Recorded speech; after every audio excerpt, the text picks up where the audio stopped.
अल्लाह आप समझ गए होंगे इस्लाम ने जो तहजीब हमें दी है वो क्या है, हमारी सकाफत क्या है, हमारा कल्चर क्या है। मेरे नबी ने सिखाया गरीबों को, मोहताजों को, मिस्कीनों की मदद करो, इन्हें कपड़ा पहनाओ, इन्हें खाना खिलाओ, कोई परेशान हाल है उसकी परेशानी में काम आओ। मेरे भाइयों आज ज़रूरत है हमें अपनी ज़िंदगी के अंदर इनकलाब लाने की, आज ज़रूरत है हमें अपने आप को बदलने की, आज ज़रूरत है हमें अपनी ज़िंदगी को चेंज करने की। अगर आज भी हम ना सुधरे तो याद रखना वो दिन दूर नहीं है कि एक दिन हम मौत के मुंह में चले जाएंगे, मौत के आगोश में चले जाएंगे।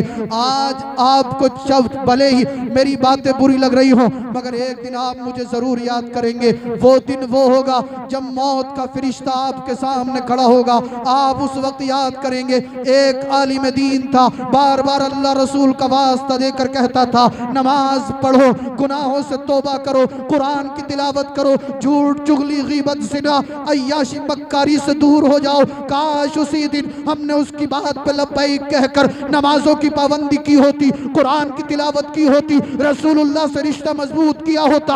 आज हमें तकलीफ ना होती, आज हमें दर्द ना होता, आज हमें परेशानी ना होती। ए नौजवान कब्र में जाएगा, 3 दिन के अंदर जिस्म गलना शुरू हो जाएगा, 3 दिन के अंदर खोपड़ी के बाल झड़ जाएंगे, 3 दिन के अंदर आंखों के गूदे बाहर आ जाएंगे। अल्लाह अल्लाह कब्र में जाओगे, दुनिया की तमाम दौलतें, दुनिया की तमाम ताकतें दुनिया के अंदर रह जाएंगी, कब्र में दुनिया की दौलत काम ना आएगी, दुनिया की कोई ताकत पावर आपको अज़ाबे कब्र से न बचा पाएगी। आओ आओ मेरी आवाज में आवाज मिला दो, गुनाहों से तौबा कर लो, नमाजी बन जाओ, कुरान के फरमान के आमिल बन जाओ और दुनिया वालों से ये कह दो वो कोई और होगा जो अपना ईमान दे देगा, नबी का चाहने वाला, नामे नबी पर जान दे देगा, कर तिलावत कलाम हक की, हो जाएगा अंदाजा मोहम्मद कौन है, इसका पता कुरान। मोहम्मद कौन है इसका पता कुरान दे देगा। हमेशा दुनिया में नहीं रहना है, दुनिया से एक दिन जाना भी है और जब जाओगे तो सब कुछ यहीं पर छूट जाएगा। किसी की माँ बेटे के साथ नहीं जाती, बाप बेटे के साथ नहीं जाता, या माँ बाप के साथ औलाद नहीं जाती है। हाँ इतना ज़रूर है कुरान पढ़ के, दुरूद पढ़ के, कलमा शरीफ का विट करके, तस्बीह पढ़ के जो है ईसाले सवाब कर सकते। अगर अल्लाह ने कबूल कर लिया तो वो अपनी रहमत से जो मरने वाला है उसके गुनाहों को माफ़ भी फरमा दे, उसके मकाम उसके दर्जात को बुलंद भी फरमा दे।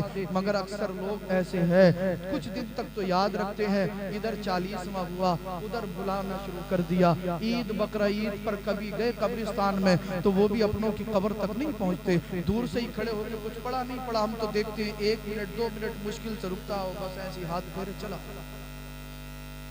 कब्रिस्तान में जाया करो, जाकर कुरान पाक पढ़ा करो। इमाम मोहम्मद मक्की रहमतुल्लाह अलैह, कुछ लोग एतराज करते हैं ना, वो भी मैं आपको बता दूं, कहते हैं ये तीजा 10वां 20वां 40वां क्या, तीजा 10वां 20वां 40वां करने से क्या फायदा। हम कहते हैं भाई आप ये बताओ कुरान के अंदर कहाँ लिखा हुआ तीजा 10वां 20वां 40वां मत करो, हदीस में कहाँ लिखा हुआ तीजा 10वां 20वां 40वां मत करो। और तीजे में होता क्या, लोग जमा होते हैं, कलमा शरीफ पढ़ते हैं, कुरान पढ़ते हैं। तीसरे ही दिन कुरान पढ़ना नाजायज कैसे हो सकता, रोज पढ़े या तीसरे दिन पढ़े, जब पढ़ेगा तब सवाब मिलेगा। 10वें दिन कुरान पढ़े, 20वें दिन पढ़े, 40वें दिन पढ़े, चाहे 39वें दिन पढ़े, चाहे 41वें दिन पढ़े, जब पढ़ेगा तब। लोग कह रहे हैं 10वां 20वां 40वां हराम है, शिर्क है, बिदअत है, माज़अल्लाहि रब्बिल आलमीन। मैं कहता हूं तुम्हारी अक्लों में पत्थर पड़ गए क्या, जहन के दरीचों को खोलो, कुरान का मुताला गहरी नजरों से करो, बात अच्छी तरह आया हो जाएगी। मेरे नबी की हदीस पढ़ो, पता चल जाएगा।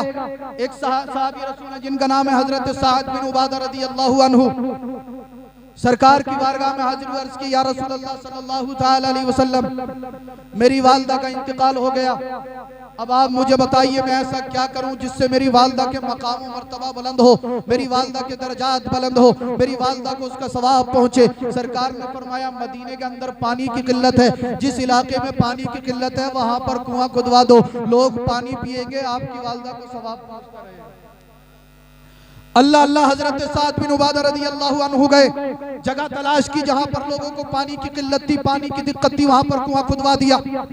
कुआं खुद कर तैयार हुआ, सरकार की बारगाह में हाजिर हो गया। उसके सरकार कुआं तैयार है। मेरे नबी कुएं के करीब तशरीफ ले गए और कुएं के करीब जाकर हाथ उठाकर रब की बारगाह में दुआ फरमाई, परवरदिगार आलम बारेला खालिक कायनात मालिक कायनात, ये कुआं साद की वालदा के लिए है, इससे जो लोग पानी पिए उसका सवाब साद की वालदा को पहुंचे। अल्लाह अल्लाह, मेरे नबी दुआ फरमा रहे, मौला जो लोग इससे पानी पिए इसका सवाब साद की वालदा को पहुंचे। सवाब पहुंचाना, ईसाले सवाब करना शिर्क व बिदअत नहीं, बल्कि ये तो सहाबाए किराम की सुन्नत है। आप कह रहे हो शिर्क व बिदअत नहीं, नहीं, इनके झांसे में मत आना वरना आपके ईमान को लूट लेंगे। शिर्क व बिदअत नहीं है बल्कि सहाबाए किराम की सुन्नत है। अगर शिर्क व बिदअत होता तो मेरे नबी मना फरमा देते, कुछ मत कर, नहीं पहुंचेगा। हाँ, एक जमात ऐसी भी है जिसे नहीं पहुंचता, कुछ लोग ऐसे भी हैं जिन्हें नहीं पहुंचता। एक सहाबी रसूल सरकार की बारगाह में आया, उसका या रसूलल्लाह सल्लल्लाहु अलैहि वसल्लम, मेरे बाप ने वसीयत फरमाई थी, एक बाग था, ये कहा था मेरे मरने के बाद इसे वक्फ कर देना। मेरा भाई गैर मुस्लिम है और मैं मुसलमान हूँ, उसने अपने हिस्से का आधा बाग जो है वो वक्फ कर दिया, मगर मैंने नहीं किया सरकार। मैंने कहा कि पहले मैं रसूलुल्लाह सल्लल्लाहु अलैहि वसल्लम की बारगाह में जाऊंगा, अगर सरकार कहेंगे पहुंचेगा तो मैं वक्फ कर दूंगा और नहीं पहुंचेगा तो फिर वक्फ करने से फायदा क्या। सरकार ने फरमाया कि तेरे बाप को इसका सवाब नहीं पहुंचेगा। यही हदीस पेश करते हैं, ये नहीं बताएंगे कि इसका बाप खाक हो। कहा नहीं पहुंचेगा, कहा यार अल्लाह क्यों नहीं पहुंचेगा, कहा तेरा बाप मुसलमान नहीं था, हालत कुफ्र में मरा है, हालत कुफ्र में दुनिया से गया है, उसे इसका सवाब नहीं पहुंचेगा। अब बात वाज़ेह हो गई, मसला क्लियर हो गया। जो ईमान के साथ इस दुनिया से गया होगा, आप उसके लिए कुरान पढ़ेंगे, दुरूद पढ़ेंगे, कलमा तैयब पढ़ेंगे, तस्बीह पढ़ेंगे, इंशाअल्लाह उससे पहुंचेगा। शर्त यह है कि ईमान वाला होना चाहिए, और जो ईमान वाला नहीं है उसे, हाँ तो उन्हें पता है कि उन्हें कुछ नहीं पहुंचेगा, तो वो तुम्हें भी अपनी तरह बनाना चाह रहे हैं। अब तुम्हारी मर्जी है, उनकी तरह बनोगे तो कुछ पहुंचेगा ही नहीं।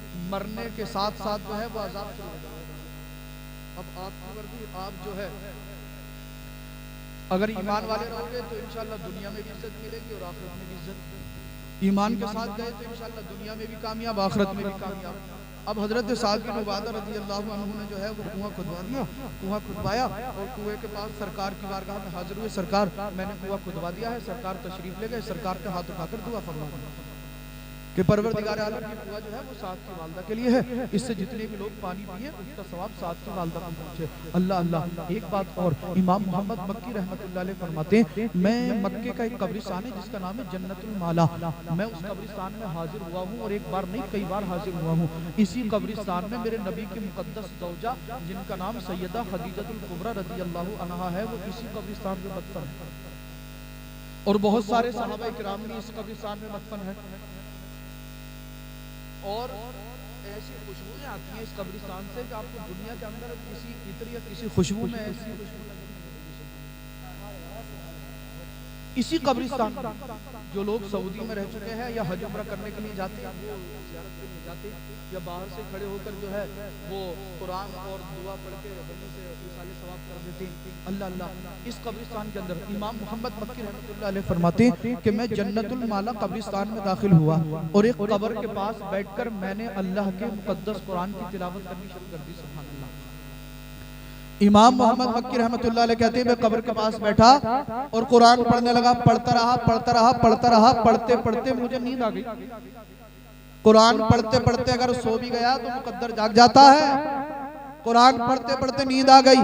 आप फरमाते हैं जैसे ही नींद आई मैंने क्या देखा, तमाम कब्र वाले अपनी अपनी कब्रों से निकल रहे, निकलकर एक जगह जमा हुए और आपस में कोई चीज तकसीम कर रहे, बांट रहे हैं। अल्लाह अल्लाह। आप कहते हैं मैंने हालत ख्वाब में ही एक कब्र वाले के दामन को थामा और कहा कि भाई आज आप सब लोग कब्रों से निकल रहे हो, क्या हश्र का मैदान बर्पा होने वाला या कयामत आ गई? अल्लाह अल्लाह। उस कब्र वाले ने कहा ए इमाम मोहम्मद मक्की रहमतुल्लाह अलैह सुनिए, आज ना कयामत आई है ना हश्र का दिन बर्पा होने वाला है। फिर आपने कहा आप सब लोग अपनी कब्रों से निकले, निकलने के बाद एक जगह जमा हुए, आपस में कुछ बांट रहे हैं, क्या मामला है? तो उस कब्र वाले ने कहा था इमाम साहब सुनिए, अब से 1 साल पहले इमाम साहब सुनिए, अब से 1 साल पहले एक आलिम दीन इस कब्रिस्तान में आया था।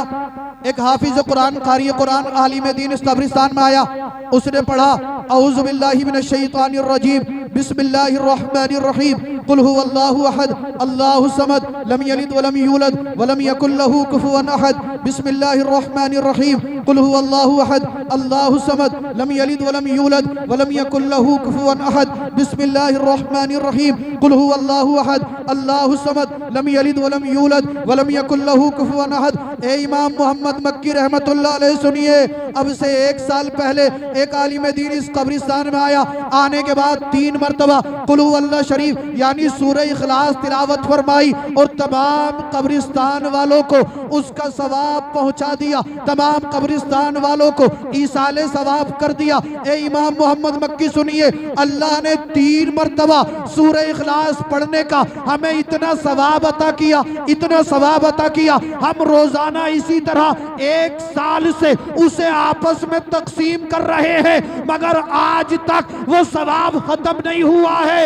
ए ओवरी के जिंदा दिल सुन्नी गयूर मुसलमानों सुनो, अगर एक आलिम दीन जन्नतुल मुअल्ला कब्रिस्तान में दाखिल होकर 3 मरतबा सूरह इखलास तिलावत कर दे, अल्लाह इतना सवाब अता फरमाए कि 1 साल तक आपस में जन्नतुल माला वाले बांटे, सवाब कम ना हो। अरे जिसका बेटा भाई या माँ अपनी औलाद के लिए पूरा कुरान पढ़े, कई बार पढ़े, पढ़कर पहुंचाए, तो अल्लाह किस कदर सवाब अता फरमाता हो। नारे तकबीर, नारे। तभी तो हम कहते हैं कुरान पढ़ते रहो, दुरूद पढ़ते रहो, अल्लाह और उसके रसूल का जिक्र करते रहो। इंशाअल्लाह दुनिया भी कामयाब हो जाएगी, आखिरत भी कामयाब। पहुंचता है ईमान वालों को। अल्लाह मुझे भी और आपको भी अमल खैर की तौफीक अता फरमाए। अस्तगफिरुल्लाह अल्लज़ी ला इलाहा इल्ला हुवल हय्युल क़य्यूम व अतूबु इलैहि, ला इलाहा